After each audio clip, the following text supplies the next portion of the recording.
bisa menaklukkan orang, menyembuhkan penyakit. Pokoknya semuanya ilmu itu adalah ilmu yang paling tinggi di atas segala, yang paling tinggi yang pernah ada di atas langit. Ilmu itu juga bisa memberikan kesejahteraan, kecantikan, ketampanan. Dan tiba-tiba Suraji menutup mulut Tukiam dan mencekik leher Tukiam. Tukiam tidak bisa memberontak lebih karena setengah tubuhnya, bukan setengah, dari leher ke bawah ini tertanam di tanah. Alright my gengs, my boy, welcome back with me Renaldi Gilbert. Kali ini saya akan menceritakan tentang kisah seorang bapak-bapak yang rela membunuh 42 wanita hanya demi mendapatkan ilmu yang ada di dunia ini. Bagaimana cerita selengkapnya? Bagaimana bapak-bapak ini sampai membunuh semua wanita-wanita itu? Langsung saja kita ke Durca, duduk cerita.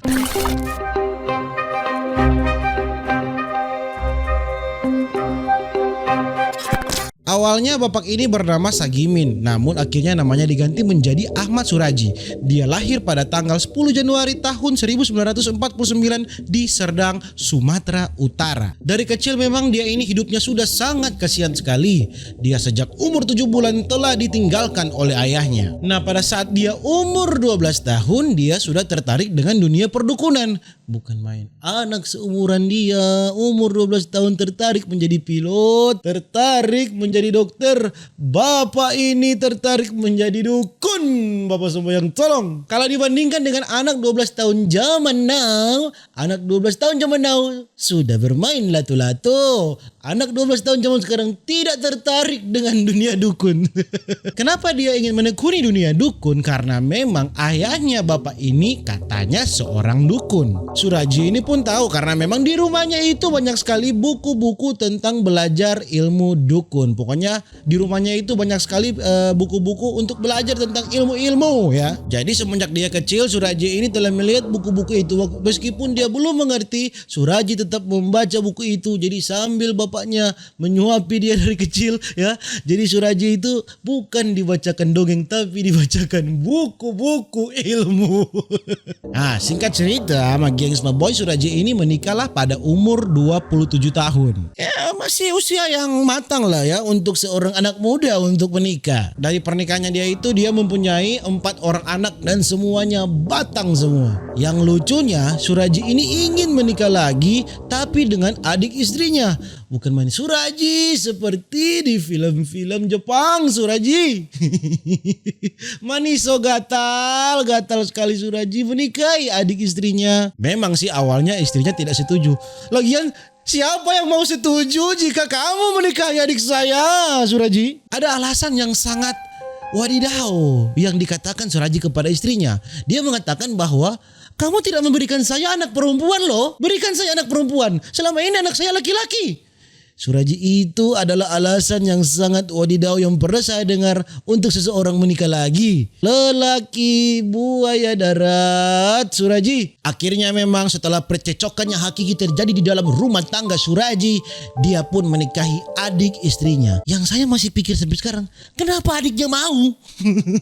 Walaupun Suraji ini mau untuk menikahi adik istrinya ini juga memang sangat gatal ya. Dan bukan cuma satu adik istrinya yang dia nikahi, tapi dua. Jadi semua tiga ini kakak beradik perempuan, semuanya dia nikahi. Semuanya satu turunan, satu darah, semuanya dia nikahi. Pokoknya semua yang ada di dalam satu kakak itu dia nikahi. Setelah dia mempunyai 3 istri yang semuanya adalah kakak beradik, dia pun semakin menekuni dunia dukun ini. Sampailah pada suatu malam ketika Suraji ini tidur, Suraji bermimpi tentang ayahnya yang memberikan warisan ilmu kepada dia. Ilmu itu adalah ilmu yang sangat sakti mandraguna, bisa menaklukkan orang, menyembuhkan penyakit. Pokoknya semuanya ilmu itu adalah ilmu yang paling tinggi di atas segala, yang paling tinggi yang pernah ada di atas langit. Ilmu itu juga bisa memberikan kesejahteraan, kecantikan, ketampanan. Pokoknya berkat, uang dan segala macam. Pokoknya ilmu itu so lawang-lawang Tuhan. Sudah seperti Bapak semua yang tolong. Namun syaratnya ini sangat berat gengs my boy. Suraji kalau dia ingin mendapatkan ilmu yang tak terkalahkan tersebut, dia harus membunuh 78 wanita. Harus ada tumbal nyawa, harus ada yang dibayar, yaitu membunuh 78 wanita. Dan Suraji ini harus menghisap air liur korbannya. Karena memang Suraji ini sangat ingin sekali menjadi orang yang sakti mandraguna yang pernah ada di muka bumi ini, dia pun sangat membara, semangatnya sangat semangat. Suraji merasa ya sudahlah, tidak apa-apa kan saya membunuh 78 orang. Lagian kan habis saya bunuh 78 orang itu, saya kan bisa memberikan kebaikan lagi kepada orang-orang. Saya bisa menyembuhkan mereka, saya bisa membuat mereka bahagia, saya bisa membuat mereka tampan, membuat mereka banyak uang, membuat mereka cantik. Jadi Suraji pikir tidak apa-apa, saya akan membunuh 78 orang ini. Kemudian Suraji mulai mengincar korbannya. Kebetulan Suraji ini memang sudah menjadi dukun. Orang-orang di sekitar dia sudah mempercayai bahwa dia ini memang dukun yang memang sakti. Sudah banyak pasien yang pergi ke dia. Setelah menunggu, akhirnya Suraji mendapatkan korban yang pertama yang bernama Tukiem. Korban datang ke rumah Suraji pada bulan Desember tahun 1986 pada pukul 6 sore. Kebetulan korban ini si Tukiem ingin mendapatkan kesuksesan, ingin mendapatkan uang, ingin bisnisnya lancar di muka bumi ini. Setelah berkonsultasi dengan Suraji pun menuntun dia untuk pergi ke area kebun tebu. Jarak pergi ke kebun tebu itu sekitar 1 kilometer jauhnya dari rumahnya Suraji. Suraji membawa cangkul, tali dan karung, sedangkan Tukiem mengikuti di belakangnya. Suraji membawa cangkul sambil bernyanyi pada hari Minggu. Ayo Tukiem ikut. Yang heran di sini kenapa Tukiem tidak curiga dengan Suraji. Tapi memang karena Tukiem ini sudah dibutakan dengan ingin instan, Tukiem tetap menuruti apa kemauan Suraji. Setelah mereka sampai di lokasi, Suraji menyuruh Tukiem untuk menerangi pakai senter tanah yang akan Suraji cangkul. Kalian bisa bayangkan kan, tengah malam dingin-dingin, Tukiem tidak memakai jaket ya, menerangi Bapak Suraji sedang menggali. Setelah itu Suraji menggali tanah sekitar 1 meter dan lebar sekitar 70 cm. Tukiem pun hanya bisa duduk di sebelah dan melihat story Instagram temannya. Tidak, pada saat itu belum ada story Instagram tahun 86, tidak ada ya. Tukiem hanya bisa menerangi Suraji dari sebelah. Lalu setelah Suraji selesai menggali lubang tersebut, Suraji menyuruh Tukiem untuk masuk ke dalam lubang. Tangan dan kakinya Tukiem diikat sambil berdiri. Pokoknya di dalam lubang, tangan diikat, kaki juga diikat sambil berdiri di dalam lubang seperti ini. Tetap Tukiem masih menuruti apa maunya Suraji. Kalau sudah disuruh masuk ke dalam lubang dan diikat pula, itu kan sudah tidak masuk di akal Tukiem. Setelah itu Suraji ini mengubur tubuh Tukiem ya. Jadi dia kubur sampai di batas leher ya. Jadi dia masuk ke dalam lubang, diikat semuanya sampai di batas leher seperti ini, dikubur. Jadi memang di tanah ini cuma kelihatan kepala Tukiem. Setelah itu Suraji jongkok di sebelah kepala Tukiem dan menyandarkan kepala Tukiem ke pahanya. Dan tiba-tiba Suraji menutup mulut Tukiem dan mencekik leher Tukiem. Tukiem tidak bisa memberontak lebih karena setengah tubuhnya, bukan setengah, dari leher ke bawah ini tertanam di tanah. Jadi hanya bisa pasrah. Mau berteriak, Suraji telah menutup mulut Tukiem. Kasihan ya memang, kejam memang Suraji ini. Dan dalam hitungan menit nyawa Tukiem pun melayang. Dan Suraji pun langsung menghisap air liurnya Tukiem. Dia menghisap air liur korban karena itu memang salah satu syarat untuk mendapatkan ilmu yang akan diwariskan oleh ayahnya dalam mimpi. Setelah itu Suraji membongkar lagi tanahnya, mengangkat Tukiem, membuka talinya, membuka juga semua baju-baju Tukiem dan menguburkan Tukiem dalam keadaan telanjang. Besok paginya Suraji beraktivitas seperti biasa dan seakan-akan tidak terjadi apa-apa. Munafik juga ya Suraji ya. Apakah hatinya tidak gundah? Apakah hatinya tidak memberontak? Dia telah membunuh 1 orang loh ini. Tapi tidak, karena Suraji ingin mendapatkan ilmu yang paling hebat yang pernah ada di muka bumi. Motif dan pembunuhan yang sama dilakukan oleh Suraji ke korban-korban dia yang lainnya. Ini beberapa daftar nama yang sudah dibunuh oleh Bapak Suraji. Korban kedua Suraji bernama Yusniar alias Niar yang dibunuh sekitar Maret tahun 87. Korban ketiga perempuan bernama Tomblok, dia dibunuh tahun 88. Lalu diantaranya ada Rusmina dibunuh tahun 89. Lalu Rusmiani dibunuh tahun 92. Sulianti dibunuh juga tahun 92. Irdiayanti 92. Sadiam tahun 92. Kunyil 93. Selebihnya ada 42 perempuan lainnya yang sudah dibunuh oleh Suraji. Suraji tetap tidak pandang bulu untuk mendapatkan ilmu. Korban terakhir Suraji bernama Sri Kamaladewi alias Dewi yang dibunuh pada tahun 1997 pada bulan April. Karena kasus pembunuhan terakhir inilah ketika dia membunuh Sri Kamaladewi alias Dewi pada tahun 97 ini yang membuat semuanya terbongkar. 4 hari setelah pembunuhan, warga sekitar dikagetkan dengan penemuan mayat yang ditemukan dalam keadaan telanjang di area kebun tebu. Warga-warga di sana lebih kaget lagi ketika melihat ternyata mayat itu adalah Dewi. Dewi mereka kenal. Dewi ini sudah hilang sekitar 3 hari yang lalu. Karena sudah menjadi heboh di masyarakat pada waktu itu tahun 97, pihak berwajib pun langsung mengirimkan tim untuk menyelidiki dalang dari pembunuhan tersebut. Awalnya mereka mencurigai mantan suaminya Ibu Dewi ini karena memang mereka dikabarkan sering bertengkar. Pokoknya mereka berdua saling cekcok lah di rumah sampai kedengaran oleh tetangga di sekitar yang memang sangat mulu Carlota, Pamba mulu semua yang sangat hobi gosip-gosip. Mereka mencurigai mantan suaminya Ibu Dewi. Tapi setelah diselidiki mantan suaminya ini, mereka tidak menemukan bukti apapun. Iyalah, tidak menemukan apa-apa. Yang orang yang bunuh adalah Bapak Suraji yang masih santai-santai dengan ilmunya. Sampai akhirnya polisi mendapatkan ada bukti-bukti baru karena ada laporan warga yang sempat mengantarkan Ibu Dewi ini sebelum dia meninggal ke rumahnya Bapak Suraji. Dia mengantarkan Ibu Dewi ke sana untuk berkonsultasi. Tidak tahu konsultasi tentang apa. Mungkin tentang skripsi. Tidak ya, tidak. Karena Bapak Suraji tidak kuliah.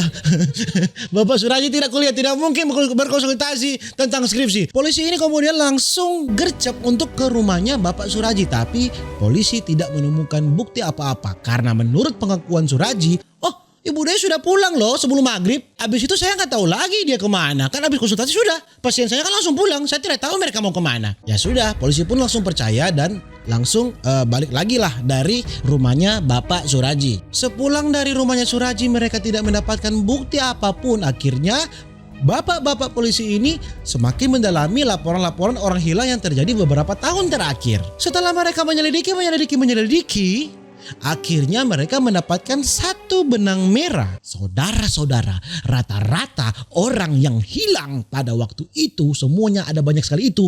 Sebelum mereka hilang, ternyata mereka semua itu pergi ke rumahnya Bapak Suraji. Kebanyakan dari mereka memang semuanya adalah pasien Suraji. Langsunglah bapak-bapak polisi langsung start motor, langsung pakai mobil semuanya, helikopter, langsung pergi ke rumahnya Bapak Suraji ya. Sampai di sana mereka langsung menggeledah rumahnya Bapak Suraji ini dan mereka menemukan pakaian-pakaian dari korban-korban.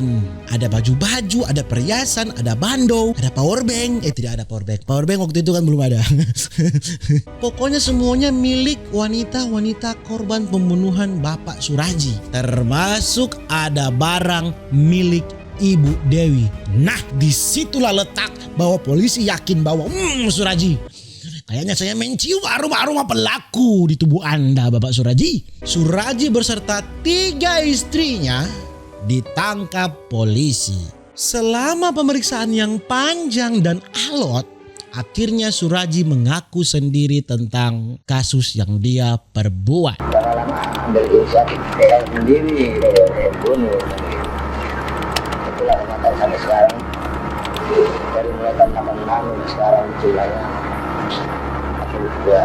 Menurut pemeriksaan polisi, semua korban ini adalah memang pasiennya Suraji. Mereka memang sengaja dengan kemauan sendiri untuk pergi ke rumahnya Suraji untuk mempercantik diri, untuk memperkaya diri, untuk ilmu penglaris supaya baksonya mereka laku, supaya malabar martabak mereka laku, supaya cake mereka laku, supaya boba-boba mereka laku. Bahkan ada yang sampai memasang susuk agar terlihat lebih cantik dan lebih glowing. Hey, kalau ingin cantik, pergilah ke klinik-klinik terdekat, klinik-klinik kecantikan, belilah makeup, belilah hal-hal yang bagus untuk wajah Anda, tacaplah, tanam benang. Aduh, masih pergi ke dukun. Tapi wajarlah pada waktu itu kan masih tahun 80-an, 90-an, memang warga-warga di sana masih mempercayai tentang hal-hal mistis atau hal-hal yang instan lah ya. Suraji pun bilang ke polisi syarat-syarat yang Suraji berikan kepada pasien-pasiennya untuk mendapatkan apa yang mereka mau.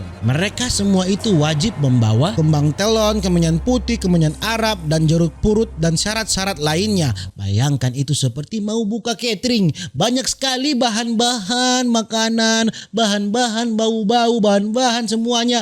Seperti mau bikin nasi goreng ini. Banyak sekali bahan-bahannya. Dan syarat intinya pasien harus bersedia diikat tubuhnya dan dikubur setengah badan di tempat yang sunyi pada malam hari. Selain itu pasien ini juga diminta untuk merahasiakan semua yang terjadi antara mereka dengan Bapak Suraji. It's a secret between you and me, you know. Jadi pada saat hari H untuk pelaksanaan ritual, Bapak Suraji ini mengatakan kepada korban-korbannya ini untuk jangan bawa siapa-siapa ya. Jangan bawa siapa-siapa. Oke? Jangan bawa siapa-siapa. Bawa saja itu kemenyan ya, bawang putih, bawang merah, daun bawang dan merica. Polisi tidak sampai di situ. Polisi mendesak Bapak Suraji ini untuk mengaku kenapa, motif apa, kenapa, why dia membunuh wanita-wanita ini. Dan Suraji pun mengakui bahwa dia membunuh mereka semua hanya untuk mendapatkan ilmu yang akan diwariskan oleh ayahnya, yang ayahnya kasih tahu dia di dalam mimpi. Dan ternyata istri pertamanya Bapak Suraji pun ikut membantu pelaksanaan ritual-ritual yang wadidaw itu. Ternyata istri ini sangat baik kepada dia ya. Sudah dikasih adiknya, dikasih kawin dua-dua adiknya, membantu juga. Memang cinta kadangkala membodohi semua ini. Bapak Suraji ini disidangkan di Pengadilan Negeri Sumatera Utara pada tanggal 22 Desember tahun 1997. Masyarakat pun berbondong-bondong, mereka semua berbondong-bondong karena ini kasus yang sangat heboh di Sumatera waktu itu. Mereka berbondong-bondong untuk menyaksikan sidang Bapak Suraji. Sampai-sampai ada 4 monitor di luar digunakan untuk nobar. Mereka nobar nonton bareng persidangan Bapak Suraji ini. Bahkan ada yang oleh. Tidak ya. Sampai ada tenda-tenda di luar, bahkan sampai ada pasar malam. Tidak ada masa ada pasar malam, tidak ada kan? Oh enggak ada. Dalam persidangannya Bapak Suraji ini ternyata di pertengahan persidangan Bapak Suraji menolak berita acara bahwa dia membunuh 42 orang. Suraji bilang pengakuannya telah membunuh 42 orang itu adalah pemaksaan dari petugas. Saya dipaksa loh untuk mengaku membunuh 42 orang ini. Istri Suraji ini pun juga sama. Mereka juga menuduh ini semua adalah kebohongan. Anda kalau cintalah pada orang yang tepat, istri Suraji. Kalau sudah masuk jurang, naiklah dari jurang tersebut, istri Suraji. Jangan kalau sudah masuk Anda jatuh lagi lebih dalam. Hakim yang memimpin sidang tersebut menjatuhkan putusannya pada tanggal 27 April 1998. Hakim menghukum Bapak Suraji dengan hukuman mati. Sementara itu istri pertama Suraji dihukum atau divonis dengan hukuman seumur hidup, lifetime. Finally found the love of a lifetime.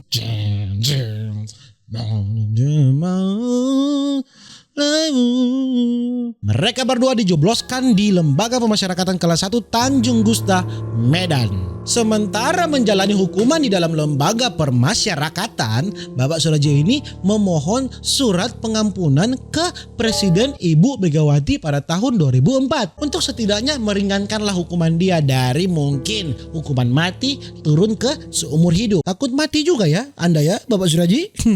Padahal Anda membunuh 42 orang, Anda tidak takut ya? 4 dibalas 1 itu masih kurang Bapak Suraji. Masa Anda takut? Berani dong. Masa berani mengambil tapi tidak mau diambil. Quotes of the day Renaldi Gilbert. Masa berani mengambil harus berani juga diambil dong. Hey, gitu juga dengan percintaannya. Anda berani mengambil pacar orang, Anda juga siap pacar orang diambil. Asik deh. Oke, kita lanjut ya. Nanti setelah presiden berikutnya era Bapak SBY baru surat itu dibalas dan ditolak. Yalah ditolak. Anda kan kirimnya ke Ibu Megawati. yang baca Bapak SBY. Otomatis ini tujuannya salah. Tidak, ditolak ya. Iya kan kirim surat ke Ibu Megawati. Tentu kan di dalam suratnya kan kepada Ibu Presiden Megawati. Suratnya masih di atas meja ini. Ya kan? Tidak disangka-sangka presidennya berganti kan? Nah, berganti. Masuklah Bapak SBY. Bapak SBY kan duduk. Ya, apa ini? Hah? Untuk Ibu Mega ya? Berarti kan bukan buat saya. Oke. Tidak. Menjelang eksekusi matinya, Bapak Suraji ini memohon kepada pengadilan untuk bertemu dengan keluarganya dulu sebelum dia modar. Dan Kepala Pusat Hukum Kejaksaan mengabulkan permohonan Suraji tersebut. Sampailah pada 10 Juli tahun 2008, Bapak Suraji akhirnya dieksekusi mati. Itulah akhir dari cerita Bapak Ahmad Suraji. Banyak pelajaran yang bisa kita ambil di sini. Di antaranya, kalau ingin instan, berdoalah. Kalau ingin cantik, ke kliniklah. Kalau ingin sukses, berusahalah sekarang, belajar saja di YouTube, ya kan? Dengan kalau mau cari dukun, carilah yang bersertifikat internasional, yang sudah standar SNI, ya. Kan ngeri juga kan kalau kalian bertemu dengan dukun yang sama modelnya dengan Bapak Suraji. Datang-datang ingin sukses, pulang bukannya kaya tapi malah mati. Jadi begitulah kisahnya Bapak Suraji ya. Sampai jumpa di cerita-cerita berikutnya. Kalau kalian ada cerita-cerita yang sangat menggemparkan dunia yang terjadi sebelumnya atau yang terjadi sekarang atau cerita-cerita horor, langsung saja kalian komen di bawah atau kalian email ke aldikilbert997@gmail.com. Sampai jumpa di video-video berikutnya. Dadah.